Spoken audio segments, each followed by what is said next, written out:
¿Qué onda, Spanish students? Welcome to our Pura Buena Onda YouTube channel. My name is Paola, and today I'll be talking about the progressive tenses. The progressive tenses are used to express an action in progress, either in the present, past, or future. And they are expressed by using the verb estar plus a verb in the gerund.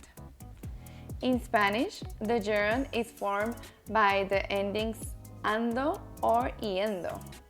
If the verb ends in AR, like cantar, the verb would be cantando.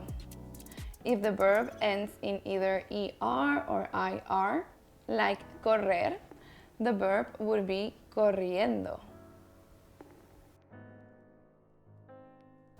For example, estoy aprendiendo español. I am learning Spanish. Or, mis padres estuvieron cocinando mucho el fin de semana. My parents were cooking a lot this weekend. Thanks for watching! Remember to follow us on our other social media on Instagram and Facebook so you don't miss any of our content.